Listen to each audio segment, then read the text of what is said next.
Hi hello guys, ಎಲ್ಲರಿಗೂ ನಮಸ್ಕಾರ. ನಾನು ನಿಮ್ಮ Sarita. Welcome to my channel Kiyana Times. ಎಲ್ಲರೂ ಚೆನ್ನಾಗಿದ್ದೀರಾ? ನೀವೆಲ್ಲ ಚೆನ್ನಾಗಿದ್ದೀರಾ ಅಂತ ನಾನು ಭಾವಿಸ್ತಾ ಇದ್ದೀನಿ. ಪ್ಲೀಸ್ ಲೈಕ್ ಮಾಡಿ, ಶೇರ್ ಮಾಡಿ, ಸಬ್ಸ್ಕ್ರೈಬ್ ಮಾಡ್ಕೊಂಡೋದು ಮಾತ್ರ ಮರಿಬೇಡಿ. ನೋಡೋಣ, ಇವತ್ತು ಬಂದು ರವೆ ರೊಟ್ಟಿ ಮಾಡ್ತಾ ಇದ್ದೀನಿ. ಹೇಗೆ ಮಾಡೋದು ಅಂತ ನೋಡೋಣ. 1 ಕಪ್ ರವೆ ತೊಗೊಳ್ಳಿ. ಈರುಳ್ಳಿಯನ್ನು ಸಣ್ಣ ಸಣ್ಣಕ್ಕೆ ಹಚ್ಕೊಳ್ಳಿ. ನೆಕ್ಸ್ಟು ಕೊತ್ತಂಬರಿ ಸೊಪ್ಪು ಸಣ್ಣ ಸಣ್ಣಕ್ಕೆ ಕೊಯ್ಕೊಳ್ಳಿ. ನೆಕ್ಸ್ಟು ಪುದೀನ ಸ್ವಲ್ಪ ಹಾಕಿ, ತುಂಬ ಟೇಸ್ಟಾಗಿರುತ್ತೆ. ಪುದೀನ ಸಣ್ಣ ಸಣ್ಣ ಕಟ್ ಮಾಡ್ಕೊಳ್ಳಿ. ನೆಕ್ಸ್ಟು ಕರಿಬೇವು ಸೊಪ್ಪನ್ನ ಸಣ್ಣ ಸಣ್ಣ ಕಟ್ ಮಾಡ್ಕೊಳ್ಳಿ. ಮತ್ತು ಹಸಿಮೆಣ್ಸಿನ್ಕಾಯಿ ಈ ಥರ ಮಿಕ್ಸಿಗೆ ಗರಿ ಗರಿಯಾಗಿ ರುಬ್ಕೊಳ್ಳಿ, ತುಂಬ ಟೇಸ್ಟಾಗಿರುತ್ತೆ. ನೆಕ್ಸ್ಟು ಸ್ವಲ್ಪ ಸಾಲ್ಟ್ ಹಾಕ್ಕೊಂಡು ಸ್ವಲ್ಪ ನೀರು ಹಾಕ್ಕೊಂಡು ಚೆನ್ನಾಗಿ ಮಿಕ್ಸ್ ಮಾಡ್ಕೊಳ್ಳಿ. ಇಷ್ಟೇ ಸಿಂಪಲ್ಲಾಗಿ ಮಾಡ್ಕೊಬೋದು. ಎಲ್ಲ ಮಿಕ್ಸ್ ಮಾಡಿಕೊಂಡು ಒಂದು 5 ಮಿನಿಟ್ಸ್ ಬಿಟ್ಬಿಡಿ.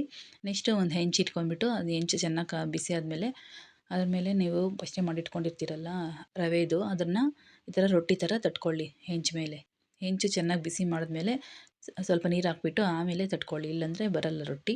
ನೋಡಿ, ಇಷ್ಟೇ ಸಿಂಪಲ್. ಸ್ವಲ್ಪ ಲಾಸ್ಟಲ್ಲಿ ಎಣ್ಣೆ ಸ್ವಲ್ಪ ಹಾಕ್ಬಿಟ್ಟು ಪ್ಲೇಟ್ ಮುಚ್ಚಿಬಿಡಿ ಅದ್ರ ಮೇಲೆ. ನೆಕ್ಸ್ಟು 2 ಸೈಡು ರೋಸ್ಟ್ ಮಾಡಿಕೊಂಡ್ರೆ ರೊಟ್ಟಿ ರೆಡಿ. ಅಷ್ಟೇ ಈಸಿಯಾಗಿ ಮಾಡ್ಕೊಬೋದು ರವೆ ರೊಟ್ಟಿನ. ತುಂಬ ಈಸಿಯಾಗಿರುತ್ತೆ.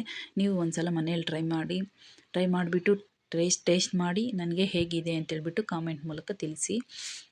ತುಂಬ ಟೇಸ್ಟಿಯಾಗಿರುತ್ತೆ. ಒಂದ್ಸಲ ಟ್ರೈ ಮಾಡಿ ನೀವು. ಗರಿ ಗರಿಯಾಗಿ ಚೆನ್ನಾಗಿರುತ್ತೆ. ಅದಕ್ಕೆ ನಾನು ಟೊಮೆಟೊ ಚಟ್ನಿ ಹಾಕ್ಕೊಂಡು ಇಲ್ಲಿ ಟೇಸ್ಟ್ ಮಾಡಿ ನಿಮಗೆ ತೋರಿಸ್ತಾ ಇದ್ದೀನಿ. ವಿಡಿಯೋ ಎಲ್ಲ ನಿಮಗೆಲ್ಲ ಇಷ್ಟ ಆಗಿದೆ ಅಂತ ನಾನು ಭಾವಿಸ್ತಾ ಇದ್ದೀನಿ. ನಿಮಗೆಲ್ಲ ಇಷ್ಟ ಆದರೆ ಒಂದು ಲೈಕ್ ಕೊಡಿ, ಶೇರ್ ಮಾಡಿ, ಸಬ್ಸ್ಕ್ರೈಬ್ ಮಾಡ್ಕೊಳ್ಳೋದು ಮಾತ್ರ ಮರಿಬೇಡಿ. ಎಲ್ಲರಿಗೂ ಧನ್ಯವಾದಗಳು.